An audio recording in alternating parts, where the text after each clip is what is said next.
Hello everybody, my name is Kyle and welcome to another Tortoise Spot video. Today I'm going to do a little bit of a different video, more of an educational one, and we're going to talk about leopard tortoises because I have two rescues that I've been keeping for about 10 years and I hatch about 40-50 babies a year. And you know what? I decided my return to YouTube, let's do more educational and explain some of the species I keep, plus tours and all that too. So welcome to the video. Don't forget to hit the like, subscribe button, and let's talk about some of these guys. You can see here, there's Charles, one of my first leopard tortoise I ever gotten. He's about, I guess, 20 and 25 years old. I've had him for about 12 years. He's a little bit of a shy guy, but he does warm up to you, and he's a little more intimidated than the female, Tiny. But I only have two leopard tortoises, and you know, they're pretty much long-time pets for me, and we enjoy keeping them. But they are a subtropical species found in Africa, eastern and southern Africa, and they do tend to get pretty big, so I wouldn't consider them beginner tortoises at all. But they're pretty easy if you set them up right. So Charles is about 14 inches and his girlfriend Tiny is about 16 inches. I would say they're about 20 to 30 pounds, give or take. Today is a winter day, but it's a very nice day today. It's a roughly 80 degrees, so they are active. And I have them separated right now. I have Tiny inside the grazing area, and figured I'll start with Charles here to get started. They come in a variety of colors as well. Charles is a little more blonde than most, but you'll see Tiny, she's more speckled. That helps with the camouflage out in the tall grass in Africa. But they're primarily a grazing species, and they enjoy a lot of grass. I feed them a lot of kale. You can see squash, pumpkin. Missouri tortoise diet is one of their favorite things during the winter time. But yeah, it's a little bit of a Charles here. As far as enclosures for these guys, I keep the two adults, Tiny and Charles, outside. And here's their little enclosure. You can see they are a grazing species, so there is absolutely barely any grass. There's a little bit of grass there. Grass up where they can't reach really, but everything else, they pretty much graze to dirt. So they have a pretty big enclosure. This opens up too, and I like to block it off so I can grow grass. And I'll let them in and out of this little section of the enclosure. During wintertime, I like to keep it closed since they're a little bit slower. But yeah, the enclosure is pretty big. It's a narrow enclosure, and then it kind of goes way down over there. You can see where Charles is right now. The more room you can give them, the better. One of these days, once I move, I'll give them a lot more room than they have, but they stay in here most of the time when I'm not home. It's a 3-toed boxer enclosure. I'll get to that. That's a different video, so stay tuned. But overall, pretty simple. They have a little hide there, that little box, water dish, food dish, and then I also take them out to the yard to graze, which I'll show you right now. That's where Tiny is right now, but I like to keep the enclosures pretty simple. Less obstacles, the better. Let them give them as much room to roam as possible because they are a roaming species. So let me cut to the feeding yard, and you can see what Tiny is up to. And where I kind of put them when it's really nice out and when I want them to graze and eat. And also it saves my yard from going bald. That's why I keep them in here mostly. So let's go check it out. So this is where I keep the grazing yard. You can see I built these little corral boards. Pretty simple. You just kind of cut 45s, get a corral board. It's pretty temporary, so I can move it around and use the rest of my yard as they graze it down. It's a lot harder. There's Tiny right there. It's a lot harder to keep it up with it when it's summertime because it's so hot and dry. But during the winter time, it's nice and lush, so I like to get them out here. And you can see Tiny right now is taking full advantage of grazing right now on this beautiful 75s to 80 degree day. It's January too, so beautiful day. You can see they are a grazing species, and 80% of their diet is actually grass and weeds, and then I supplement with like a few different garden, like kale and Swiss chard, all that, very rarely. I also have a nice big hibiscus tree here, and I'll take these flowers, It's one of their favorite snacks, and this hibiscus puts out hundreds of flowers a week. And I just come out here, I'll pick them for them, and I'll just put it right in front of her. That's one of her most favorite things right here. Say hi, Tiny. But Tiny was rescued maybe 10 years ago now, and she's a pretty big girl. She lays about 40 to 50 eggs a year, and she's a good mama. Her and Charles are in love, and they do great together. And sometimes I like to put her in the grazing yard by herself until I add Charles. That way she can graze without Charles bugging her. But yeah, this is the other little section I put them in. And like I said, I'll move it around depending on the situation. So as far as enclosures go, I would recommend bigger is better. If you can provide real grass for them to graze on, that would be great. And then just pretty much provide them as much space as possible. They are roaming species. So yeah, that's my advice for adult or like sub-adults. I want to keep them outside if they're babies. I will show you, actually, stay tuned at the end of the video. I'll show you the inside and where I keep all my hatchlings that I hatch out. So that will be a little bit different type of setup. I like to keep them in a different humid type of environment, which actually reminds me, you can see it's a little bit moist because I like to spray them down once a day, because leopard tortoises are from dry areas. There goes Charles going into his hide. Are from drier areas, but they also like a little bit of humidity, a little bit of moisture. So I like to make sure they're moist at least once a day. Sometimes I'll only spray down sections of it, so just to give them microclimates just like any other species. But that's also very important. And on the inside, when I go in there, I'll show you what I kind of do with the baby tortoises, which is a little bit different but still kind of the same concept. But yeah, let's move on to a little bit of something else. New subject: heating. So heating during the winter time, I have this box here which Charles just went into, and this is a heat box. It has a heat pad, a cane heat mat in there.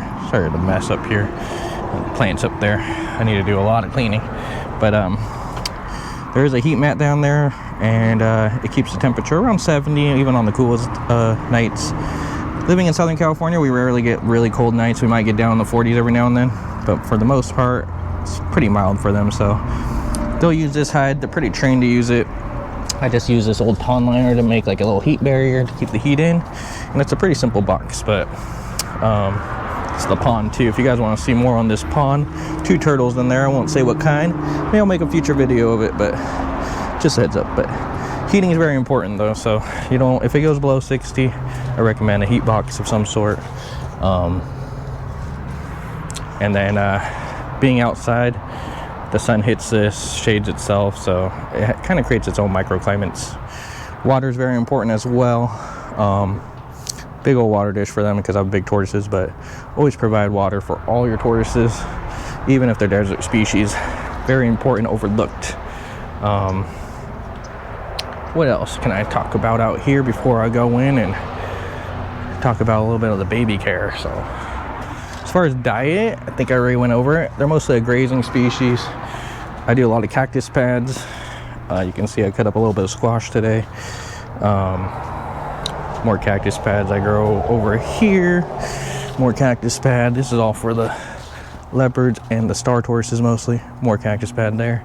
And then I do have a little garden, and the garden kind of supplements for vegetables, so I don't have to buy them.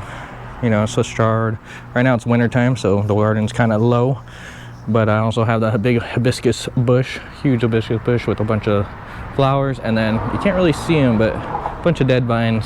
Grape leaves are one of the more go-to plants I go to when I'm in the springtime. But I do a lot of Missouri tortoise diet, which I could show you later. Here's my little dog bin I got for the tortoise food. But you can see it's pretty much just kibble. I use the older tortoise diet food. Tortoises all love it. I get all of my turtles and tortoises on it because in the wintertime, when I have less food and I don't want to buy too much groceries, I supplement with this. But I'll do like cut up a little squash, a bit of grape leaves mixed with this just to give them a full stomach. But it's great. I love Missouri tortoise diet. I've been feeding it forever. I also have turtle diet in this bucket, but I recommend it. I buy it straight from them. Thank you, Missouri, if you're watching this. Appreciate you. Hopefully I can get a code one day, but yeah, recommend that a lot. Mountain tortoises love it, leopard tortoises love it. Pretty much every tortoise I own loves it. So anyway, let's cut over to, all right guys, now we're inside my room where I keep the leopard tortoise babies. You can see I have a little kind of like a big tote. It's a 50 gallon, I think 49 gallons or something tote. It has clear sides, which I don't recommend, but honestly I never really noticed. It's more like I never really noticed them trying to get out like most people say. Never really noticed stress, so these bins work out perfect for my situation. I keep the lid on it and then I drill holes through the top so I can have the heat lamp goes through, but it keeps the temperature and humidity perfect for little baby leopards. And you can see them right in here. You can see I have one little hide there. Keep the mountain tortoises in here with them until the springtime. I did hatch 2 Burmese mountain tortoises. You can see them all over here. These are all about 4 weeks old maybe, if that. But they have a water dish here and put a lot of moisture. It stays about 80 to 90% humidity and about 75 to 80 all the time, except for under the basking spot. They do eat Missouri tortoise diet. I try to get them on that early, but they also eat, like, I'm about to throw in some of these flowers because they do enjoy those flowers as well as snacks. And then I'll feed them almost the same exact diet as I feed the adults, but pretty simple, just one little hide. A lot of them sleep in the open. Water dish. This water dish kind of has like an island in the middle, so it's shallow, and then troughs on the side, so it's a little bit so they can't really drown in it. It's one of my favorite little water dishes to use. But yeah, they do great in here. If you want to prevent pyramiding, which is a really big deal, we used to think it's about diet, but a lot of it's actually moisture. So when they're younger, they find little bases of plants where there's a lot of moisture and they bunker down. So that's why I keep them in a closed chamber right now. And then when they get a little older, they'll move outside where I'll have more of the natural elements, but I'll also provide a little heat hide / humid hide. So try to prevent as much pyramiding as possible. So, but yeah, pyramiding is a lot of diet. So try to keep with a lot of high fiber and then humidity when they're young with a lot of hydration. I try to soak them once a day, but I always have water for them. So they actually probably need a little spray down now, but you don't want to keep them too moist. The box stays pretty humid already. So, but that's pretty much how I do my leopard tortoise hatchlings. And all these tortoises are actually available. So if you're within the lower 48, let me know. DM me, message me, or comment below, and I can let you know how the shipping. And if you want one of these guys, let me know. Mountain tortoises are not for sale. Those are the 2 I've first ever hatched. But this year maybe I'll hatch a few more where I can sell them. So there you guys go. Quick indoor leopard tortoise baby, simple, easy to control humidity. I have a little thermometer right there, a lot of sensors, and I also have a temp gun, little camera to watch them during the day in case anyone flips or anything. But they do great in here. So all right, forgot to mention for the indoor enclosure, we got the right lighting, UVB light. Very important to raising little baby reptiles. It lets them create vitamin D3, which is calcium, and lets them kind of not get soft and grow a nice hard shell, especially when they're growing. So that's very important. Lighting, here's mine right here. It's a 24-inch for this one, and I do it for all my baby enclosures inside. And then I use a little heat emitter, just a little tiny one, to help control the temperature. It's on a thermostat, so that's just control the temperature on the inside. And then the right lighting here, and then the humidity, like I said, pretty high. And as far as substrate, I use cocoa fiber mixed with a little bit of sand, and then on top you're seeing a lot of sponge moss, which will help keep the humidity up. Plus they like to dig underneath it when they're sleeping at night. And you notice I only have one hide. Less hides the better, easier to clean and easier just for them to roam. They rather roam than hide. So there are isopods in here, roly-polies, and that helps clean up and keep things clean. All my indoor enclosures are bioactive, and they might eat them every now and then, but I know the box drills do, but I don't know if they do so much. But yeah, it's a little bit more on the indoor enclosure and the little babies. But yeah, let's finish this video up outside. All right, we'll hang out with Tiny here while we talk about mistakes with these guys. One of the bigger mistakes I've seen is keeping them too dry. A lot of people think they're a desert species and they'll keep them really dry without any moisture, which you know what, I provide a little bit of dryness, but also got to give them those little habitats to retreat to. That's one of the big misconceptions, especially when they're young. You need to make sure they have a lot of moisture. Like I said, I keep them around 80-90%, so it's a pretty common mistake with these guys. You can see Tiny's actually pyramiding because I rescued these guys already when they were adults, so the pyramiding will never go away. But they're probably kept dry because back in the not that long ago, 10-15 years ago, we thought humidity didn't play any role with pyramiding. We thought it was all diet, but now we're learning. So a lot of it's how you raise them, moisture-wise, hydration, plus diet. So next mistake a lot of people do is when they're younger, keep them indoor with the wrong lighting. So we're have to explain it inside, but I have a big UVB bulb, and that bulb pretty much helps create natural sunlight so they can process and make vitamin D3, which is calcium pretty much. Very crucial to growth, especially shell growth. So all reptiles should have a UVB light. I like to use the fluorescent ones combined with a lighter heat bulb for the hatchlings, but you could use a mercury vapor bulb too if you have the space above. That's very important, and a lot of people will choose the wrong light bulb. Make sure it says UVB either 5.0, 10.0, and then also if you have the extra cash, a UVB meter is very clutch and helps a lot, just like a temp gun. So recommend that. Next mistake is diet. A lot of people think they can live off of lettuce and grocery store foods, which they could. It's just not the most nutritious for them. So make sure you try to give them as much grass, clippings, flowers. I like to grow a lot of my own foods instead of going to store-bought type foods. That's one of the big ones. Even Missouri tortoise diet is not too bad if fed in if you feed it inside a varied diet, which is very important too. Just having a varied diet is one of the most important things in my opinion. All right, the next one is feeding too much fruit to these guys. They like fruit, they'll eat the heck out of it, but remember, it's not good for them. They have the kidneys and system to take care of all that sugar. So make sure you do not feed too much fruit, but you can every now and then. Sometimes I'll give them a little treat, but most of their diet needs to be grazing like she's doing, and grasses, dandelion greens, you know, a lot of grasses. What else? Another misconception is they hibernate. Nope, they do not. This species does not hibernate. They come from Africa. They could take pretty cold temperatures. I say less than 60s, kind of getting in the choppy area, but I've seen Tiny come out when it's 40-50 degrees, as long as she has a heat hide to retreat to. Just like all my other species, she does great outdoors 24/7 all year round in Southern California. But depending on what state you live in, make sure you accommodate them with some heat hide or bring them inside during the winter. But they are a big species, so you kind of got to prep for that too. Alright guys, that's the end of this video. That's how I keep my leopard tortoises. Tiny and Charles I've been keeping for about 10 years, and the hatchlings I've been keeping the same way for about 4 or 5 years.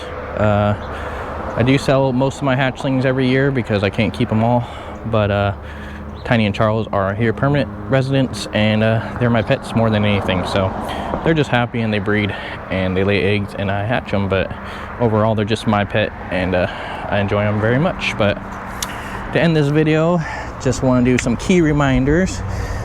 Leopard tortoises are a very common species.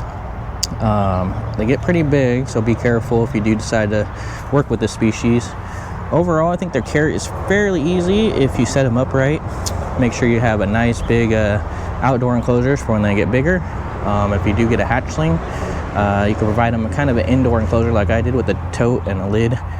Don't forget the UVB light, and try to keep that moisture nice and high for them, so that way they can avoid pyramiding at all costs. Diet is mostly grasses. Try to avoid fruit. Stick with grasses, grazing. If you do grocery store or grow food for them. Do more leaves like hibiscus leaves and flowers. Grapevines are really good for them. I like to grow a lot of leafy greens, so kale, collard greens, Swiss chard, kind of just mix it up. I also do like to use Missouri Tortoise diet, and that also is a favorite for them. As far as mistakes, try to keep them not super dry, provide as much space as possible. They are roamers, and yeah, they could be pretty personable. They could be shy at first, but as time goes on, they actually get pretty friendly. So looks like Tiny's about to go to bed here and hunker down. I'll probably put her back in her hide, that way she can enjoy the nice heat hide. But yeah, just want to do a quick video on my leopard tortoises and a little bit of how I care for them. Link below my website, and I'll have a leopard tortoise care sheet on there if you guys are interested. Also, if you guys enjoy videos like this, comment below and like the video so I know. I'm gonna start posting a little bit longer formats on this channel.